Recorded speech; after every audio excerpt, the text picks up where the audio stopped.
I came to South Australia about 15 years ago, and like many business migrants, I was brought here because I met somebody of the opposite sex. And so my wife, Sue, was really the reason that I was here. And when I came here, my speciality areas were really focused around building systems for investment banks.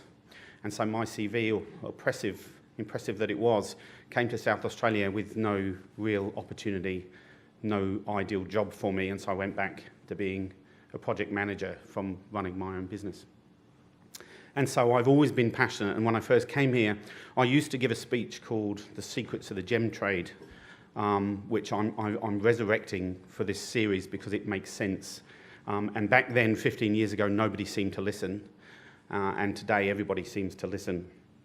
So before I get into the guts of talking about the document today, I just wanted, if this thing's turned on properly, yes. So I just wanted to allow you to indulge me in a quick story. So in 1998, I was living and working in Boston, and at the weekends I would go exploring.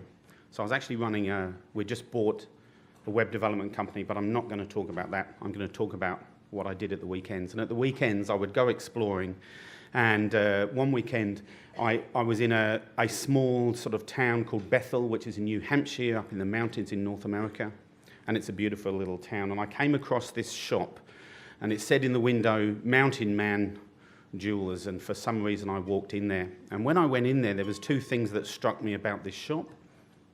First of all, the jewellery that he had was really beautiful. It was unusual. It was not your regular high street jewellery. And the second thing, it was really cheap. And there was this man with a big bushy beard standing behind the counter, and he turned out to be Jim Mann, who was the owner of the shop. And I said, wow, this stuff's beautiful, why is it so cheap? So he told me a story. And the story that he told me was that I need to press this with purpose, do I? Hold on. That's it. He told me a story, and he said that he actually leased the rights to a mine in Maine, and he would go up there and drill holes in there and stick dynamite in there and blow it up. And then he would get the rough, it was tourmaline mine, he'd get the rough tourmaline out, he would sort it, find the best bits.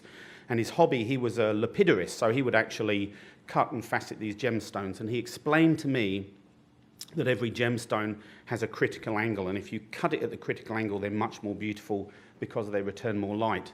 And so he cared passionately about this product. And that's why his gems look better. And his wife was a jewellery maker. So she would take his gemstones and turn them into beautiful jewellery. And because, as he told me, he had removed the middleman, he was able to own that entire value chain, cut out the bits that added cost but not value, and what he was able to do was to sell his gemstones cheaper than anybody else and make more money doing so. So he explained this, and I became fascinated by his business model. I thought, that's a really good business model. Is there any way that I could replicate that myself? Because that day, and I've actually got it in my pocket over there, I walked out with a number of gemstones that I bought because I thought, wow, you can just buy a gemstone, how impressive is that? And so I started to research about, have we lost it? Research about the gem trade, and I came across this book by Richard Hughes called The Secrets of the Gem Trade, and hence the name of the presentation that I would give when I first came to Australia. And this told a story, and it told a story of far-off lands that were incredibly exotic, of an industry that had been done the same way for thousands of years, the way that gemstones would be dug out of the ground. They would be sorted into parcels, and these parcels would be bought by rough dealers that would come in, and they would walk across the lands, and they'd come in their Land Rovers, and they would come with big bunches of cash, and they would buy these gemstones. And these gemstones, these rough gemstones, would then change hands a number of times, and every time that they change hand, they would probably double in value, and they would get sold, and eventually they would end up probably in Chantaburi in Thailand, which is where 80% of the world's gemstones are cut. And then again, they would be hand cut, not like Jim Mann did them, but commercial cutting. They would then go into big parcels of gemstones, and those gemstones themselves would trade hands a number of times, and again, every time that these gemstones would trade hands, the cost would be added. And eventually, they would end up at a manufacturing jeweller this is not working well for me today. I will hit it with purpose. They would end up at a manufacturing jeweller, and they would make hundreds of rings the same, and then they would sell them to the retail jewellery. So just think about that supply chain from that exotic, far-off place, you know, somebody handing it up, those stones moving across the continent in Land Rovers and backpacks, getting cut in exotic places and then ending up in your retail shop so we can buy rings. And when I analysed that, although it varies, it's a complex supply chain, there's about, up to maximum that I counted, about 32 steps in that end-to-end supply chain. So think about 32 steps. Every step was adding some cost, but only 4 were adding value to the product. And those 4 are, in case you hadn't noticed, when I dig it up, because it's no good when it's in the ground, when I cut it, because it becomes more beautiful, when you put it in a ring, you increase the utility of it because then it can be worn, and when you put it in a retail shop, because then you allow people to access it. So all those other links in that chain would add cost to the product, but not necessarily add value. And so I thought, great, what do I do? I'm a web guy, right? So how can I use the internet to maybe, wouldn't it be exciting if I myself could become an international gem dealer? I knew nothing about gems whatsoever. And so on my research, I started to look at where I might be able to find, and this is back 98, so it's a long time ago, could I find somebody that's selling rough gemstones on the internet? And I found a few, and they seemed really cheap. So I bought some rough gems on the internet. And then I thought, wow, could I find anybody on the internet that cuts them? And I did. I found a place in Chantaburi, and look what they charge. If you get 900 carats cut, it's $1 per carat. Wow, that's really cheap, right? So I got my rough parcels and I sent them off, and I had cut gemstones. But how do I sell them? What's my retail shop? Well, I set up a PayPal account and started selling them on eBay. So there was me, knowing nothing about gemstones, and within a few months of buying my first gemstone from Jim Mann, I was a real-life international gem dealer, sending gems. Initially, I was working in the US, but then I was in the UK sending gems, mostly to the US, but all over the world as well. And I became a disruptive force in the gem world. And I did that by removing those links of the chain that added cost but not value. And the value that they were giving were connecting. I'm connecting a buyer of something with a seller of something, and the internet just plainly does that so much better. And so they had been disintermediated, and that is the word, that's the way we get it. Now, how disruptive were we? What are the thoughts of how important it was to the industry? Well, at that time, this company, Jewelry TV, they didn't have a website back then. They were a television channel in the US, and they were the world's largest seller of coloured gemstones. And my biggest rival at the time on eBay was a company called Thai Gem. I was called Sparkling Transparent. I thought that was that was a good name. And they were called Thai Gem. And they were based in Thailand, so they had access to more gems than I did, and they sold more. So I sold lower quantities of higher quality stones, and they just sold lots. Well, if you go today and type in thaigem.com, which was their website, you go to Jewelry TV. And the reason why is my main rival back in 1998 became big enough to upset the gem industry. And these guys, who are the largest seller in the world, goes, holy cow, what are we going to do? We don't sell online. Let's acquire them. So that is a very simple story that sets the scene around digital disruption. It's technology taking the place of something that we did before in a brand new way. And some of these are obvious, and we know how they work. Disintermediation is actually, there's a lot been written about it, and we understand those technologies very well.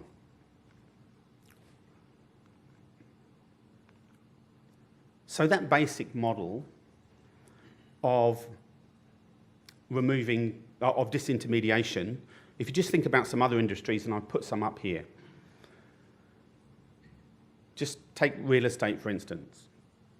Now, what real estate agents do is connect buyers of houses with sellers of houses, and I don't know, I'm older than most people in the room, and when I first bought my first house, there was no internet. And the way I used to do it is I would walk into a estate agent, I would tell them the kind of property I'm looking for, and then they would take down my name and address, and they would once a week send me a set of printouts of houses that met my criteria, and I would eagerly await them. And once I got them, I would then look through them and then phone them up and say, oh, can I go and look at this one? And they would arrange it. And of course, today we go to realestate.com and we do a quick search, because realestate.com is better at connecting buyers and sellers than real estate agents are, but real estate agents are still playing a major role in this. But what happened if realestate.com started to say, you can sell your house through us, right? What would the real estate agent, what would that industry do? How would they think about it? Today, they probably work very closely with real estate. But what if somebody came up with a website called sellmyhouse.com.au, which actually does exist, and they got some real marketing behind it? So disintermediation is a disruptive digital force. It's an economic force that didn't exist before the internet, but it's not the only one. So if we had only the internet, it would be a challenge enough. But what we've actually got is a confluence of technologies that are coming together.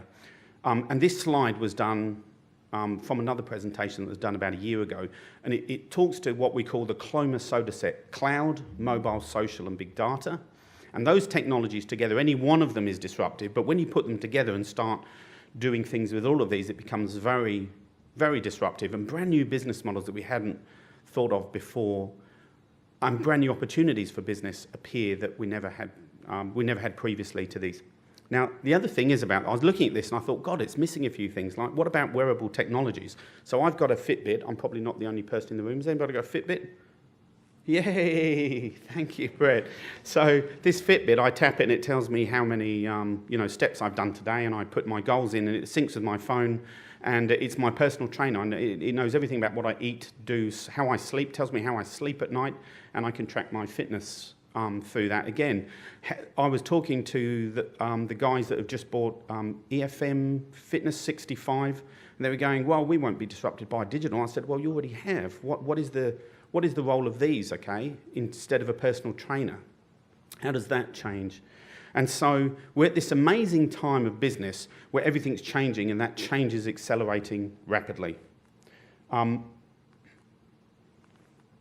Yay. And so let's come on to the document. Now that I've sort of set the scene around digital disruption, let's really set the scene around this document. So there was really a couple of pieces of research that we looked at prior to doing this document, which personally I found fascinating. And the first one was Short Fuse Big Bang, and that was one of Deloitte's Building the Lucky Country series. If you haven't seen those series, just type in Building the Lucky Country, come to our website and download them. Every one is gold. They're just fascinating. We've got such brilliant minds at Deloitte. It makes me very proud to work there. But this one particularly struck a chord with me, Short Fuse Big Bang, and what it looked at was digital disruption. And it said lots have been written about digital disruption, lots have been written about the technologies, cloud and mobile, whatever, and lots been written about the economic effects, such as the long tail or disintermediation. But not much had been written about how much more disruption is there, and when will that come. And the idea of digital disruption being an explosive force, we came up with this, clever marketing people came up with this analogy of dynamite. It's dynamite. And so the length of the fuse is how long it will take for disruption, and the amount of disruption is how big the bang is. And so we've come up with this disruption map with purpose up here.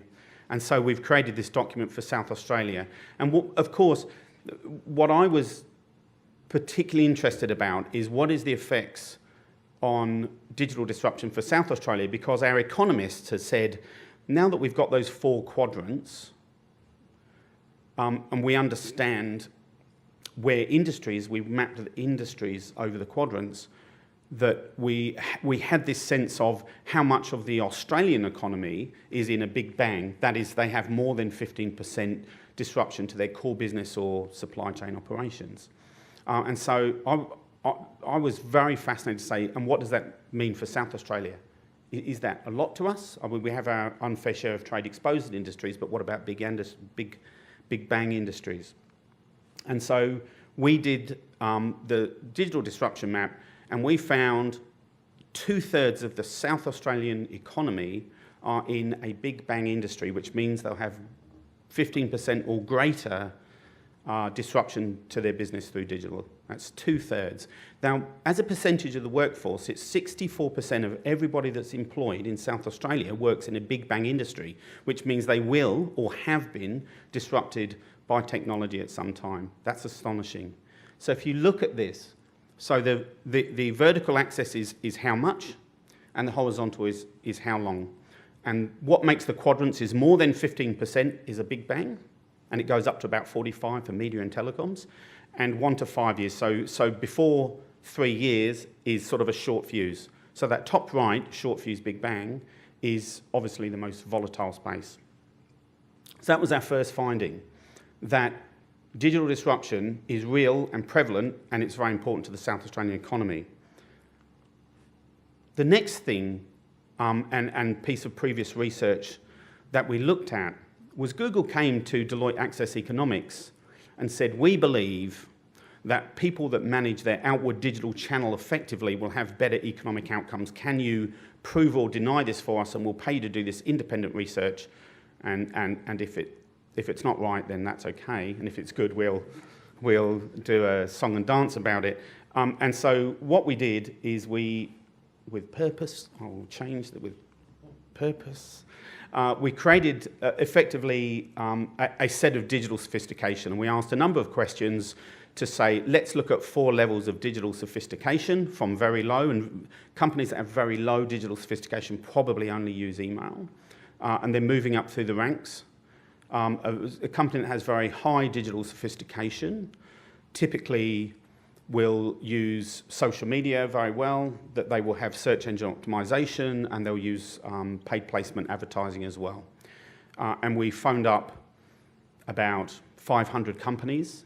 We asked them a number of questions to work out how digitally sophisticated they were, and this is really focusing on small to medium enterprises, and that's why I thought this research was particularly relevant to the South Australian economy.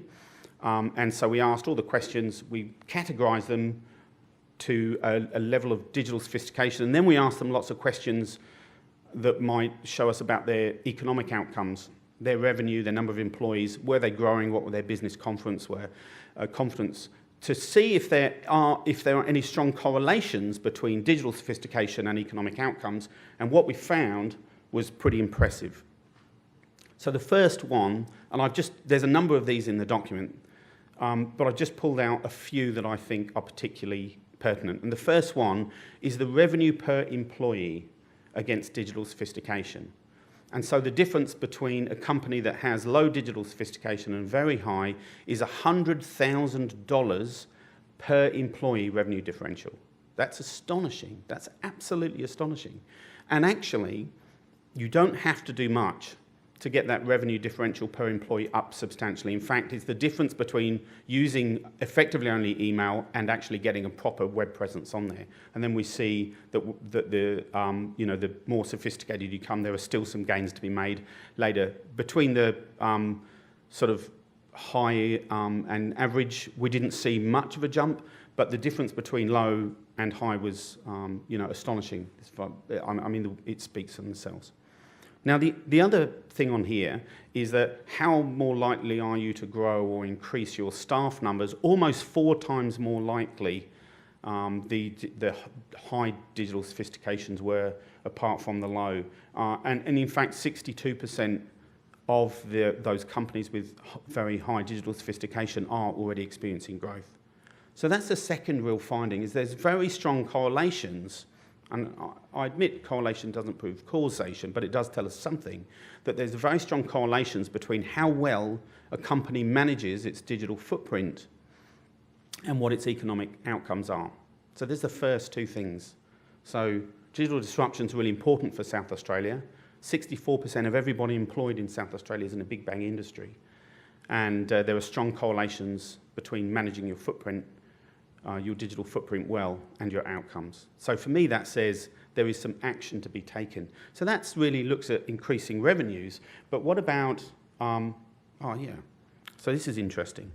So that talks a lot about, really increasing revenues and growth, but what about reduction of cost? I presented last year at the AVCAO conference, which is Australian venture capitals and private equity guys. And the guy that was up before me was one of the fund managers for a large private equity fund in the US. And he put up this slide. And what it is, it's basically the cost of starting a business over the last 10 years. And he got up and presented this. And he said, everybody complains to me that there's no money around, there's no private equity, no venture capital. And he said, well, it's kind of true, but it's kind of not. He said, but the landscape has changed. And he put this slide up to demonstrate how there were just many, many more companies starting up. And he said that the cost of starting a business used to be $1 million and is about $5,000 today. And so I grabbed him afterwards and I said, can you explain that to me? Because that's enormous. And he said, look, well, it's anecdotal, but this is the way it goes. He said, when we were funding these companies, they'd have to tell us what they're going to spend the money on, and we would work a business plan with that. He said, and back then, 10 years ago, that they would need a PABX, and they would need a server room, and they would need to fill it with servers, and they would need to get enterprise software, and their accounting software, and their HR software, and then their specialist engineering software, and then they need to give everybody computers, and then they would need to get Exchange and document and productivity tools. He said, and we would allow about $1 million on average to do that before you had a legitimate company. He said, and today they're allowed to have really about $5,000 in that. They don't buy anything. He said, so what we ask them to do with purpose is they give them a Chromebook, which are $300, $350. They make them use Google Apps, which they rent, you pay per month, and so that's all of your Gmail on the cloud, all of your apps on the cloud. And he explained to me how that's actually much better because they can work from anywhere and they can collaborate with the documents. And then he said they actually get them to use a crowdsourced service to get all the marketing and the visual design done, which costs a fraction of the price. They get them to use Xero on the cloud so that they've got cloud for their bases. And if they're going to need storage, they go to Amazon and rent it. And he said the difference is back then they'd spend $1 million on kit. And if the business failed after a year, which they frequently do, you had $1 million of kit that was worth $30,000 on eBay that you couldn't really sell. He said, whereas today, if the company fails, they just switch those services off because they're consuming, not as a product, but as a service. And it struck me that if every business in South Australia started their business today from scratch, would it have the same digital footprint? Would it build it in the same way? And probably not. Now, we're not saying that every company should rush out and switch all their servers off, but we're saying that there must be steps that businesses can take to reduce the costs in their business by having effectively a different digital footprint. So, there are copies of the document available. Because it's about digital disruption, Deloitte usually print thousands of these. We've only printed 150, but I thought people today might want a copy. So there are copies around there somewhere. This is the actual document. It's going to be available, properly launched tomorrow. It's going to be available digital download as from tomorrow, but anybody in the room here will get a copy of this in this sort of old-fashioned form, but it is glossy and pretty. Yes. So just to wrap up, because in a minute I think those doors are going to come open and the dinner's going to come in, and then that is my cue to stop talking, so I'm going to see if I can do that before. So I just want to really recap the three sort of things that we're saying to businesses, and really what we had in this is we've got in this 3 levels of response in this document. We say, what should a company do? So if you look at the disruption map and see where you are on the disruption map, where your industry is, you should take some action, and we have example of what the action should be in there. So that's the first level of response. What should companies do? The second level of response is what should industry groups do? If you're an industry group and you represent people in your industry, now that you're in receipt of this information, what is your job to protect or to advance your industry? And thirdly, what is government's role? And there's quite a bit of section in here about what government's role is. And actually, since writing this document, when we did the first cut, government said, wow, what is our role? And have actually put a number of programs in place and a number of changes in as a result of this, which is great to see leadership from the South Australian government. So you can have access to the document in physical form. You can have a look through it, you can look through the findings. But really what we're saying is this, is that first companies should develop a digital presence if they don't have one, or they don't, and if they do have one, that they should work on that. And that is really the outward presence. It's really the importance of extending, reaching new markets and getting new products out there. There's a very good correlation with those companies with high digital sophistication. Most of their growth comes from new products and services into new markets. So that's export opportunities for us as well. So that's what we're saying, is get your digital presence right. And there's plenty of good companies in South Australia that can help you with that. The second one is, how do you use them to increase revenue, new segments, new geographies, etc. And the third one is, how do you use these technologies to reduce your costs and change your digital footprint. So that's actually it from me. Thanks, everybody.